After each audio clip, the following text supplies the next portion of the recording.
उसको प्रत्यक्ष हमको कैसे हो जाए, यही तो बाकी था, यही कमी था सारे संसार में। जो कमी है उसको पूर्ति करने के लिए अवतार का आगमन होता है, भगवान का आगमन होता है।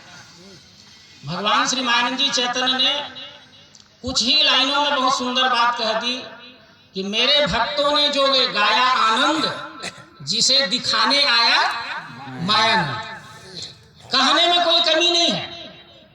सारे संसार में अनेक धर्म ग्रंथ रचे गए हैं, एक जीवन में हम पढ़ भी नहीं पाते, इतने धर्म ग्रंथ हैं। वो भी धर्म ग्रंथ संस्कृत में लिखे गए हैं। कुछ एक धर्म ग्रंथ है जो अवधी भाषा में, हिंदी वगैरह में लिखे हैं। तो हमारे महापुरुषों ने जो चेतावनी दिया है, जो निर्देश किया है, उन निर्देशों का यदि हम पालन करेंगे तो निश्चित रूप से धर्म ग्रंथ भी समझ में आएंगे, हृदयंगम होंगे, उसे अनुसार हमारा आचरण भी बनेगा। जो रामचरितमानस में निर्देश क्या कहा गया है, सप्त प्रबंध सुभग सोपाना, ज्ञान नयन निरखत मन माना। गोस्वामी तुलसीदास जी कहते हैं कि जो 7 कांड की रचना की गई है रामचरितमानस की, वो ज्ञान की 7 सीढ़ी है। तो ज्ञान की 7 सीढ़ी को ज्ञान की दृष्टि से देखने से हमको समाधान होगा। ज्ञान की दृष्टि हम कहां प्राप्त करेंगे, हमारे पास तो है नहीं। तो गोस्वामी तुलसीदास जी कहते हैं कि गुरु पद रज मृदु मंजुल अंजन, नयन अमीय दृग दोष विभंजन, तेहि कर विमल विवेक विलोचन, वर्णहु रामचरित भवमोचन। और इसलिए आप सबको भी चाहिए कि उस सद्गुरु को खोजिए, उस संत को खोजिए, उस महापुरुष को खोजिए। बिन गुरु होय न ज्ञान, ज्ञान की होय विराग बिन, गावहि वेद पुराण सुख की लहै हरि भक्ति। तो जब तक गुरु या संत हमको नहीं मिलेंगे, तब तक रामचरितमानस हो, गीता हो, भागवत हो, पुराण हो, वेद हो, ये समझ में नहीं आने वाला। बहुत सरल शब्दों में तुलसी भाई जी ने बता दिया। हमारे संत कबीरदास जी क्या कहते हैं कि तुम कहते पुस्तक की लेखी, मैं कहता हूं आंखों देखी। सुना सुनी सब जग कहे, देखी कहे न होए, और जो देखी लख के कहे तो मुझसे भिन्न न हो। सुनी सुनाई बात सब करते हैं, पढ़ी पढ़ाई सब बात करते हैं। बात होना चाहिए देख करके और दिखा कर। तो अभी दिखाया गया कि ये जो चराचर सृष्टि के रूप में दिख रहा है, अपने सहित आदि मध्य अंत रहित ये विश्व ही परमात्मा है। ये संसार के समस्त धर्म ग्रंथों में कहा गया है। सबसे बड़े ग्रंथ हमारा वेद ग्रंथ है। वेद को हम प्रमाण मानते हैं। उसमें 4 महावाक्य जो कहे गए, उसमें सबसे महत्वपूर्ण वाक्य है सर्वम खल्विदं ब्रह्म। जो कुछ है सब ब्रह्म ही है। ये ब्रह्म किस प्रकार है, तदे जति तन्ने जति तद दूरे तदवंतिके, तदंतरस्य सर्वस्य तदु सर्वस्य से आए। वो परमात्मा दूर से दूर देखिए वही है, और पास से पास वही है। वही अंदर है, वही बाहर है, वही हिलता डुलता है और वही अचल स्थिर है। उसको क्या कहा गया है, उसको सर्वम खल्विदं ब्रह्म कहा गया। तो जो कुछ भी चलता फिरता हुआ स्वरूप दिख रहा है, जो कुछ भी अचल स्थिर है, ये चलता फिरता जो स्वरूप दिखता है, इसी को ही शास्त्र की भाषा में क्षर, सगुण, साकार, क्षेत्र, अपरा, माया, प्रकृति, काल, विराट, अनेक नाम इसके कहे गए। ये जो बदलता हुआ स्वरूप दिख रहा है, परिवर्तन होता हुआ स्वरूप दिख रहा है, इस परिवर्तन होते हुए स्वरूप को देख करके हम इसको विनाशी कह देते हैं। ये सब विनाशी है, ये सब संसार है, ये सब माया है, ये सब मिथ्या है, ये सब प्रपंच है। ये माया मिथ्या प्रपंच विनाशी नहीं है। सत्यम शिवम सुंदरम परमात्मा का स्वरूप। जब ये बदलता रहता है, निरंतर परिवर्तित होता रहता है, तभी तो सत्यम शिवम सुंदरम दिखता है। यदि ये परिवर्तन ना हो। उदाहरण देते हैं हम लोग, एक फूल का महंगा फूल का पौधा लेके आए, 200-400-500 में घर में लगा दिए और उसमें परिवर्तन ही नहीं होगा तो कैसे आनंद आए। उसी प्रकार एक छोटा बच्चा पैदा हुआ, बच्चा ही रहेगा, या पैदा ही नहीं हुआ तो इसलिए सब स्वरूप जब बदलता है, परिवर्तित होता है, तो इसी को क्षर स्वरूप कहते हैं, सगुण कहते हैं, साकार कहते हैं, क्षेत्र कहते हैं, अपरा कहते हैं, माया कहते हैं, प्रकृति कहते हैं। ये स्वरूप को जानना बहुत जरूरी है। जिसको हम विनाशी कहते हैं, यही अविनाशी का बाह्य स्वरूप है।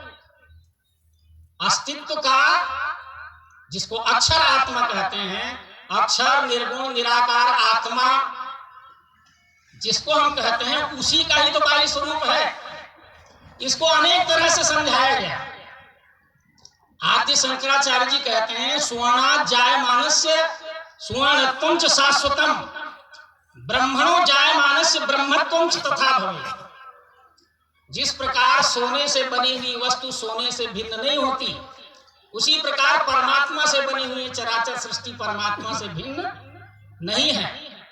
देखिए, सोने का गहना बन जाता है, सोने से गहना बना तो जो बना वो क्या चीज है? वो दूसरा हो गया, लेकिन नाम जरूर अलग हो गया। अनेक नाम गहने के हो गए। और सोना टूट फूट गया तो क्या है? तब भी सोना है।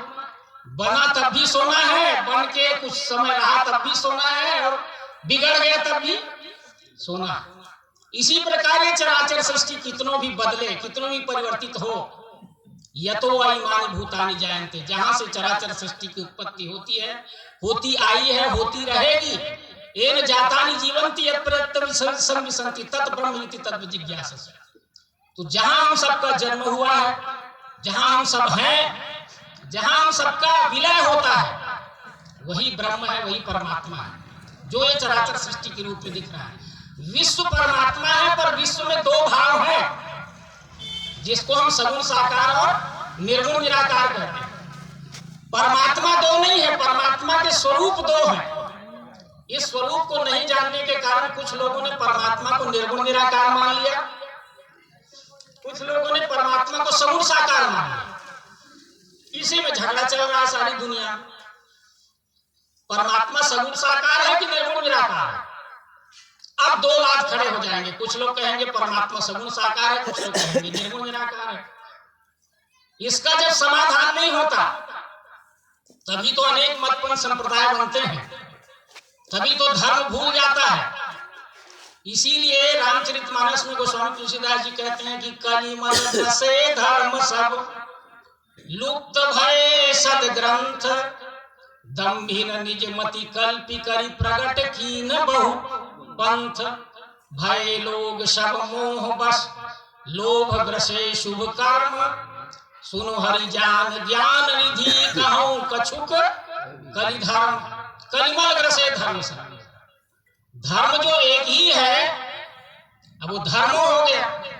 अनेक प्रकार के धर्म, हिंदू धर्म, ईसाई धर्म, मुस्लिम धर्म, जैन धर्म, यहूदी धर्म, पारसी धर्म, धर्म के कितने स्वरूप हो गए। जबकि एक एव पूरा वेदा प्रणव सर्वांग में देव नारायण न अन्य एको धर्म वर्ण एव छे। सारे संसार के मानव मात्र के एक ही धर्म है। उस धर्म को मानव धर्म कहिए, सत्य धर्म कहिए, वो एक ही है। लेकिन जब उस परमात्मा को हम नहीं जानते तो धर्म भिन्न भिन्न हो गए, क्योंकि परमात्मा भिन्न भिन्न हो गए। सारे संसार के मतपन संप्रदायों का गणना किया गया तो 4,500 मतपन संप्रदाय हैं दुनिया। 4,500 मतपन संप्रदाय है तो 4,500 प्रकार के परमात्मा को मानते हैं, और एक का परमात्मा दूसरे से मिलता नहीं है। जबकि जोर से हम नारा लगाते हैं सबका मालिक एक, तो सबका मालिक एक है तो झगड़ा काहे का है? क्योंकि उस एक को जाना नहीं गया है, एक परमात्मा का बोध नहीं हुआ है। एक परमात्मा का बोध हो जाए तो एक ही धर्म हमको मालूम हो जाएगा, और परमात्मा को जानने का भी एक ही रास्ता है। जब उस रास्ता को भूल जाते हैं तो परमात्मा को भूल जाते हैं और धर्म को भी भूल जाते हैं। कुछ लोग उदाहरण देते हैं, परमात्मा को जानने के अनेक रास्ते हैं।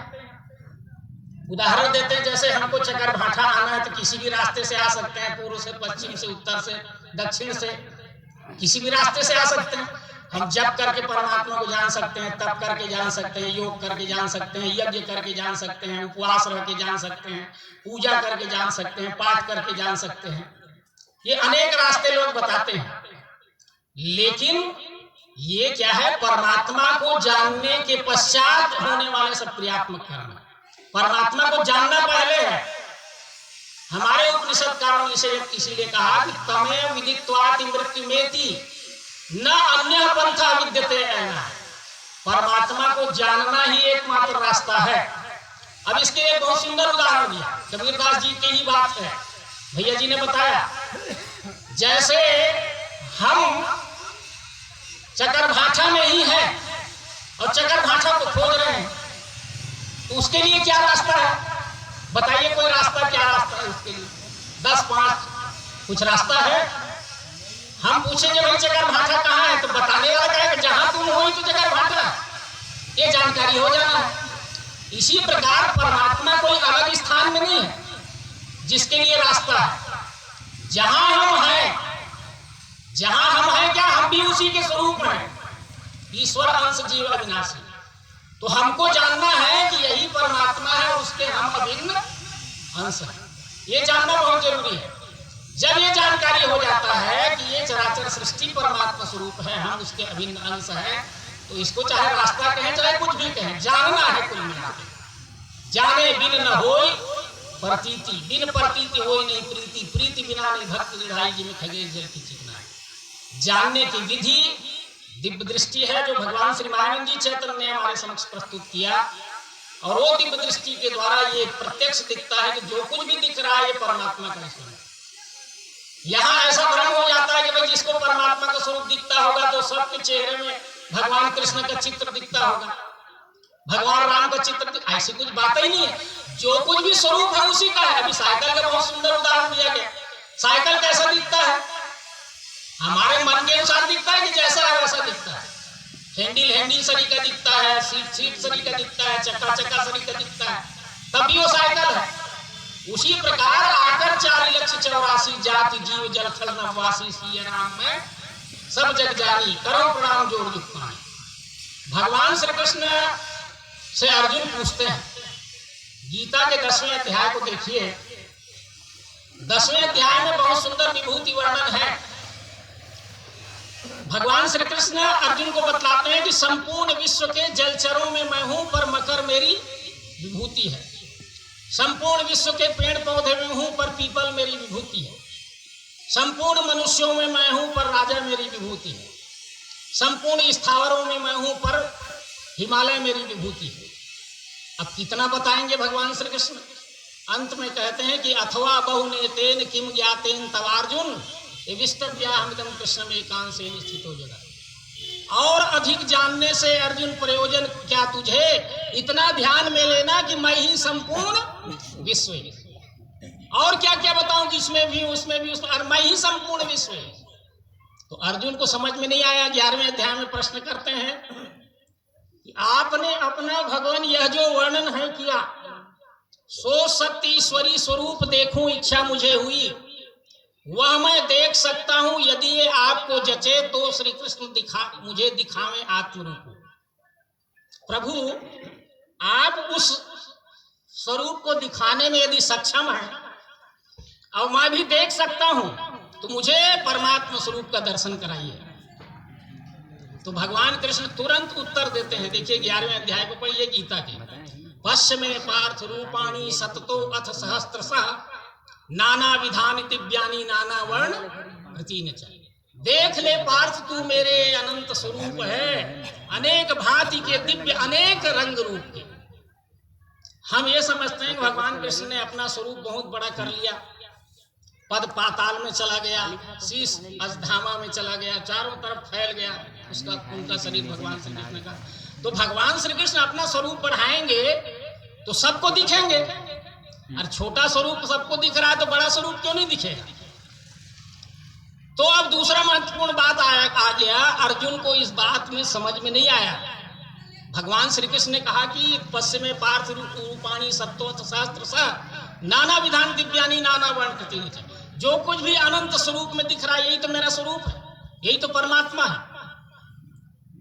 कोई भी कहता है कहां सब समझ में आता है, ये तो मनुष्य है, ये तो पशु पक्षी है, जीव जंतु है, पेड़ पौधे, परमात्मा कहां है, हमको भी नहीं समझ में आया।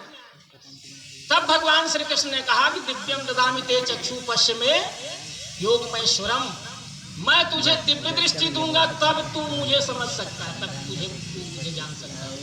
बड़े बड़े ही यहाँ रहस्य है। आदरणीय आत्मरूप सज्जनों, हम सबको विचार करना चाहिए।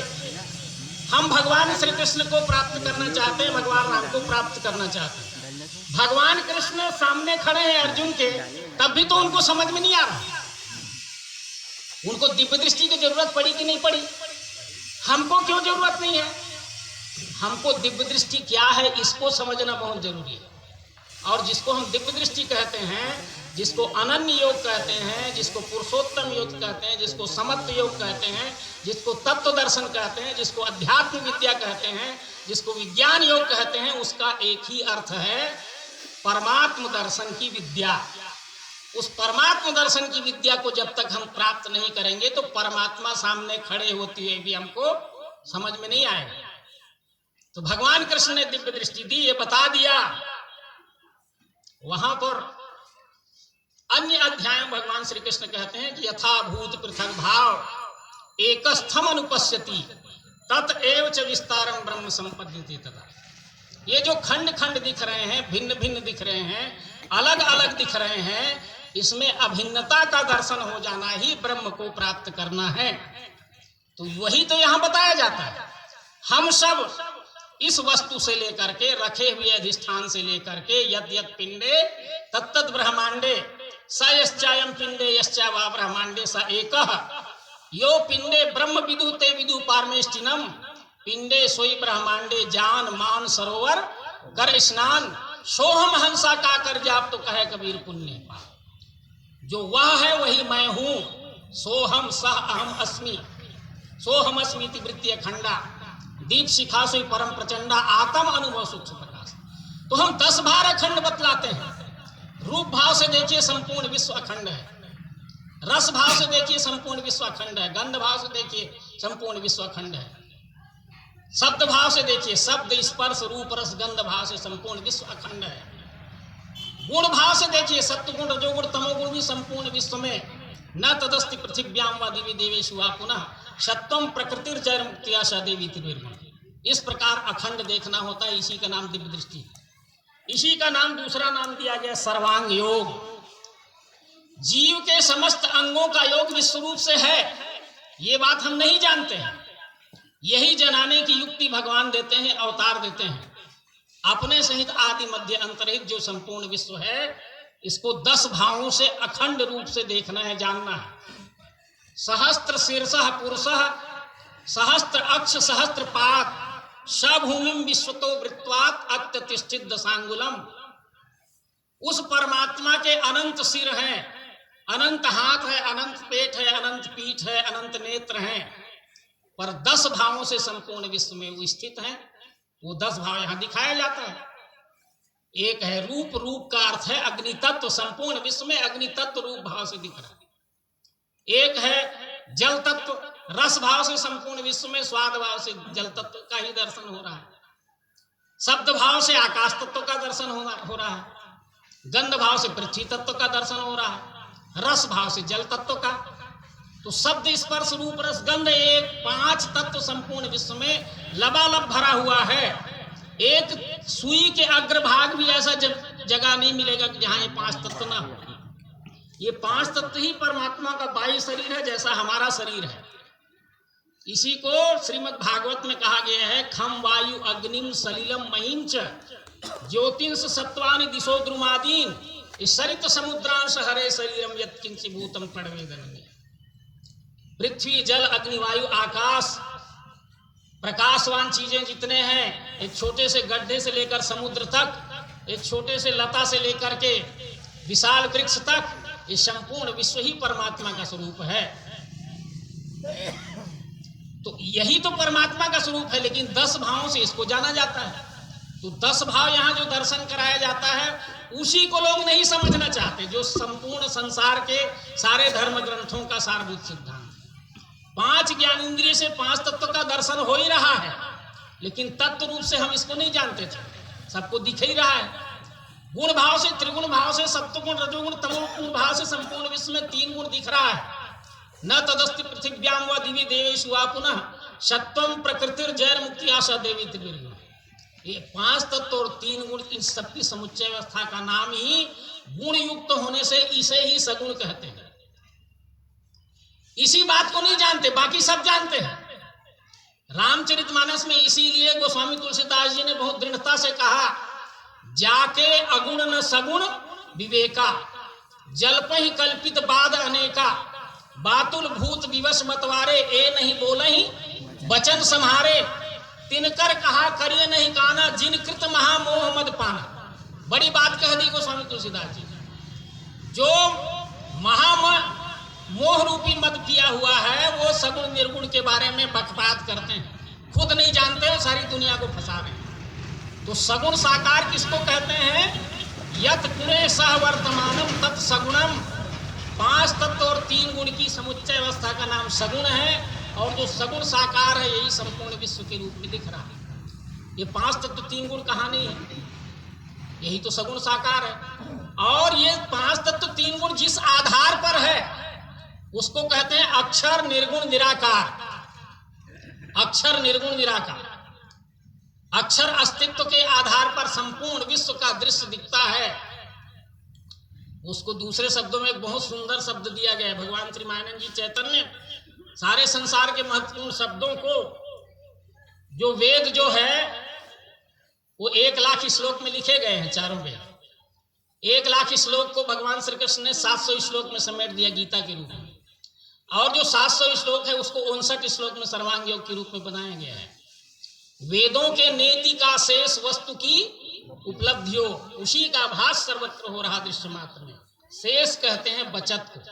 सारे संसार को कितनों भी आप परिवर्तन करिए, नैनम छिन्दन्ति शस्त्राणि नैनम दहति पावकः, न चैनम क्लेदयन्त्यापो न शोष्यति मारुतः, अच्छेद्योम अदायो अक्लेद्यो अशोष्येव च, नित्यः सर्वगतः स्थाणु अचलो अयं सनातनः।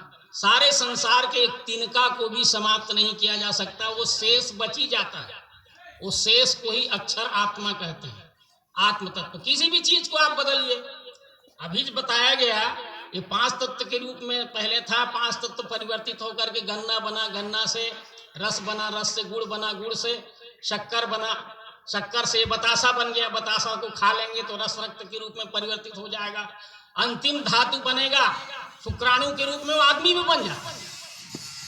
क्योंकि जैसा खावे अन्न वैसा होए मन, और उसका अंतिम परिणाम आदमी के रूप में भी हो जाएगा। हम सब क्या करते हैं, रोज झाड़ू लगाती हैं माताएं घर में, कितने प्रकार के कचड़े निकलते हैं, अनेक नाम अनेक रूप के निकलते हैं कचड़े। साल भर उस कचड़ा को जगह में डालते जाते हैं, उस स्थान का नाम क्या है? घुरवा। सब नाम रूप बदल जाता है, एक ही नाम बचता है। क्या नाम बच गया? सब नाम रूप बदल के देखिए, जिसको कचड़ा कह रहे थे वो खाद बन गया। और खाद को खेत में डाल देंगे तो क्या बन जाएगा? अन्न बन जाएगा।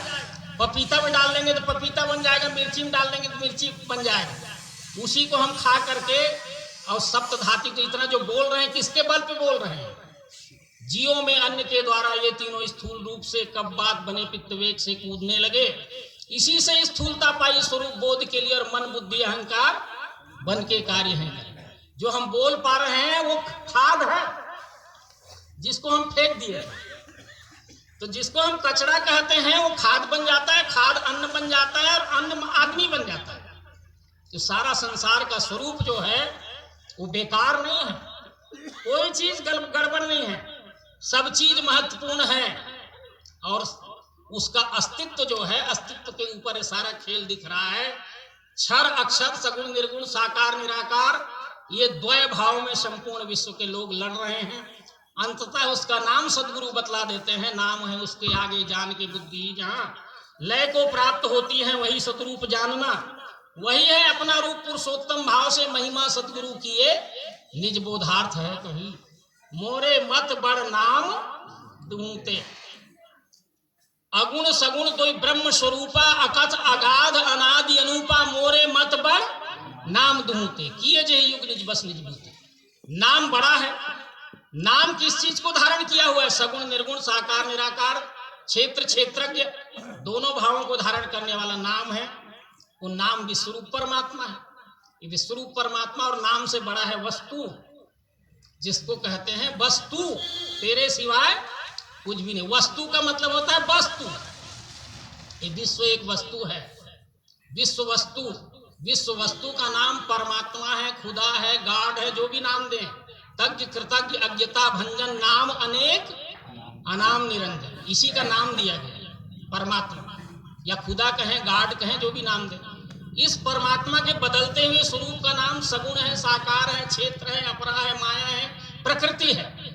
अब बदलते हुए जो शेष रह जाता है उसका नाम है अस्तित्व, अक्षर, निर्गुण, निराकार, और कुछ भी बहुत से नाम दिया गया है धर्म ग्रंथों में। पर नाम को कहते हुए नामी का पता होना जरूरी है। समझे तो सरिस नाम अरु नामी, प्रीति परस्पर प्रभुगामी। हम नाम बहुत रटते हैं पर नामी का पता नहीं। नामी है विश्वरूप, ये यही विश्वरूप परमात्मा है जो आदि अंत मध्य रहित हमको चराचर विश्व के रूप में दिख रहा है। और इसके सिवाय कोई दूसरा परमात्मा नहीं है सारे संसार में। क्योंकि परमात्मा जिसको हम कहते हैं वो जीवात्मा, आत्मा और परमात्मा, तीन स्वरूपों में इसी चीज की बात की गई है। जीवात्मा भिन्न भिन्न स्वरूपों में दिख रहा है, आत्मा का स्वरूप एकत्व है, सर्वव्यापी है। और जहां आत्मा है और जहां जीव आत्मा है, दोनों भावों को धारण करने वाला क्या है? परमात्मा है। जहां सब जीव आत्मा है और जहां अस्तित्व रूप से संपूर्ण विश्व में आत्मा लबालब भरा हुआ है, इन दोनों भावों को धारण करने वाला विश्वरूप परमात्मा, यही विश्व परमात्मा है। विश्व ही खुदा है, विश्व ही गॉड है और विश्व ही परमात्मा है। जिस दिन सारे संसार के लोगों को यह ज्ञात हो जाएगा कि विश्व ही परमात्मा है,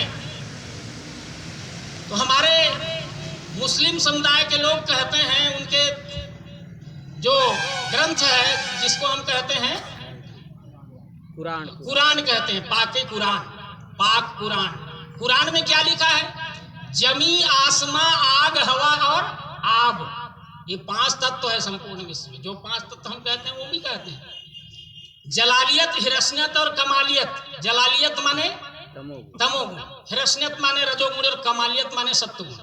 ये पांच तत्व, तीन गुण मिलकर के खुदा का नूर है। तो खुदा का नूर और परमात्मा का सगुण स्वरूप, इन दोनों में क्या अंतर है? दोनों तो एक ही बात है। और खुदा का रूह माने परमात्मा का अक्षर आत्म स्वरूप। खुदा के नूर को किसी ने नहीं बनाया, खुदा के रूह को किसी ने नहीं बनाया, वो खुद ही नूर है और खुद ही रूह है, इसीलिए खुदा है। भरा सारे जहां पे खुद ब खुद नहीं गए रहे कोई, इसी कारण खुदा कहकर उसे मस्तों ने पहचाना। अब देखिए, भरा सारे जहां पे खुद ब खुद, वो खुद ही है, इसलिए खुदा है। हम क्या कहते हैं? परमात्मा के सगुण स्वरूप को किसी ने नहीं बनाया, परमात्मा के निर्गुण स्वरूप को किसी ने नहीं बनाया, वो स्वयंभू है। स्वयंभू है इसलिए स्वयंभू परमात्मा है। ये स्वयंभू परमात्मा तो यही है। और जीओडी का अर्थ होता है गॉड, गॉड माने परमात्मा। जी का अर्थ होता है जनरेशन, जहां से चराचर सृष्टि की उत्पत्ति होती है। ओ का अर्थ होता है ऑब्जर्वेशन, स्थित रहना। और डी का अर्थ है डिस्ट्रक्शन, जहां सबका विलय होता है, जहां सबकी उत्पत्ति होती है, जहां सबका स्थिति रहती है, जीवन रहता है, और जहां सबका विलय होता है उसी को गॉड कहते हैं। समझ नहीं है, शब्द बस में कहते हैं। शब्द को समझ में यदि परिवर्तित हो जाए तो गॉड और खुदा और परमात्मा में कोई अंतर नहीं है। वही राम है, वही श्याम है, बुद्ध वही, वह अरहतवर है। गॉड कहें, अल्लाह कहें, हम नियम नियंता या नेचर हैं। अशरीरी सशरीरी कह लें, साकार कहें चाहे निराकार कहें, अशरीरी सशरीरी कह लें, बुद्धि लगाती हो जो बंधन, पर सबके भीतर थिरक रहा है उसी देव का मादक स्पंदन। विश्व ही खुदा है, विश्व ही गॉड है, विश्व ही परमात्मा है। जिस दिन बोध हो जाएगा तो सारे संसार के झगड़े समाप्त हो जाएंगे। उसके पहले झगड़े समाप्त नहीं हो सकते, क्योंकि सब अलग अलग मानते रहेंगे। अरे बड़ी सरल बात है, भाषा ही तीन है, वस्तु तो एक है। एक गिलास पानी यहाँ ला के रख दीजिए, हम क्या कहेंगे उसको? पानी कहेंगे। अंग्रेज कहेगा उसको वाटर, और मुस्लिम कहेंगे उसको आब है। तो आब है कि वाटर है कि पानी है? न तो आब है, न वाटर है, न पानी है, वो वस्तु है। वस्तु का नाम पानी है, वस्तु का नाम आब है, और वस्तु का नाम वाटर है। इस प्रकार पायो जी मैंने नाम रतन धन पायो, और वस्तु अमोलक दी मेरे सदगुरु कृपा कर अपना। ये वस्तु ही, विश्व वस्तु ही परमात्मा है। विश्व वस्तु को जाने, और हम उससे भिन्न नहीं है, वो हमारे से भिन्न नहीं है। इस प्रकार बोध प्राप्त करके जिस दिन हमारा आचरण होगा, उसी दिन भक्ति की जागृति होगी, उसी दिन हम धर्म को जानेंगे, उसी दिन पूजा को जानेंगे। देखिए पूजा का बहुत बढ़िया परिभाषा दिया गया है गीता में। भगवान श्री कृष्ण ने पूजा की परिभाषा दिया, सारी चीजों का, बहुत सी चीजों का परिभाषा फेंक दिया गया है गीता में। भगवान श्री कृष्ण कहते हैं यथा प्रवृत्तिर भूतानाम येन सर्वम इदम ततम स्वकर्मणा तमभ्यर्च सिद्धिम विन्दति मानवा। जिससे चराचर सृष्टि की उत्पत्ति हुई है, जो चराचर सृष्टि के रूप में दिख रहा है, इसको स्वकर्म के द्वारा पूजा करिए। इसकी स्वकर्म से पूजा होती है। हमारा जो स्वकर्म है उसके अनुसार हम पूजा करें। जैसे कुछ लोग पूछते हैं कि भाई विश्वरूप परमात्मा है, तो विश्वरूप परमात्मा की पूजा कैसे करें, एक प्रश्न आता है। तो इसका बहुत सुंदर उत्तर है। एक पुलिस जो है वो देशभक्त होता है कि नहीं होता? कहाँ देशभक्ति करता है? जो भी ड्यूटी मिला हुआ है, जितने एरिया का ड्यूटी मिला हुआ है, वो अपनी ड्यूटी को ईमानदारी से करे, वो देशभक्त है। कि कश्मीर में जाके उसको ड्यूटी करना पड़ेगा, कि कन्याकुमारी में जाके ड्यूटी करना पड़ेगा। जो काम जिनको मिला हुआ है उस काम को ईमानदारी और सच्चाई से करे, वही उनकी पूजा है। हम ईमानदारी सच्चाई छोड़ के सब काम करने के लिए तैयार हैं, यही हमसे नहीं होता है, तो पूजा का अर्थ बिगड़ गया। ईमानदारी सच्चाई से रहिए, सबसे परस्पर प्रेम करिए, सब नर करहि परस्पर प्रीति, चलहि स्वधर्म निरत श्रुति नीति। यहाँ स्वधर्म का अर्थ कुछ लोग गलत समझ जाते हैं। स्वधर्म का अर्थ है जो हमारा स्वभाव है। मेरे में शिक्षक का स्वभाव है तो मैं शिक्षक का काम करूंगी ईमानदारी से। मेरे में रक्षक का स्वभाव है तो मैं रक्षक का काम ईमानदारी से करूं। मेरे में पोषक का स्वभाव है तो मैं पोषक का ईमानदारी से काम करूं। और मेरे में श्रमिक का स्वभाव है तो श्रमिक का काम ईमानदारी से करूं। ये संपूर्ण विश्व की सेवा 20 गुणों से होती है। शिक्षक के 9 गुण होते हैं, रक्षक के 7 गुण होते हैं, पोषक के 3 गुण होते हैं, और श्रमिक के 1 गुण होते हैं। विश्व की सेवा 20 गुणों से होती है। अपने अपने गुण से जहां आप हैं, अपने कर्तव्यों का ईमानदारी से निर्वहन करें। उससे बड़ी पूजा दुनिया में कुछ नहीं है। पूर्ण रूप से परमात्मा को पहले जाने, पूर्ण जाने, उसके बाद कर्म करें, उसी का नाम पूजा करना है, और उसी को पुजारी कहते हैं। पूर्ण जानने की रीति जिनको मालूम है वो पुजारी है। तो इस प्रकार हम सबको जानना है और अपने कर्तव्यों का पालन करना है। बहुत सुंदर शब्दों में हमारे तुलसी भैया जी ने बता दिया है। चाहे वेदवाणी से कहें, चाहे रामचरितमानस से कहें, चाहे संत वांग्मय से कहें, जितने हैं महापुरुष सबका सिद्धांत एक, सबका सिद्धांत एक है। नहीं समझने वालों ने सिद्धांत को नहीं समझा और अपना अपना गुट बना लिया और एक दूसरे से सब झगड़ रहे हैं। तो झगड़ना नहीं है, यहाँ परस्पर प्रेम से रहना है। इतना ही कह करके अपनी वाणी को मैं पूर्ण विराम देता हूँ। बोलिए सद्गुरु भगवान की जय, विश्वरूप परमात्मा की जय, सनातन धर्म की जय। प्रेम से बोल सद्गुरु भगवान की जय।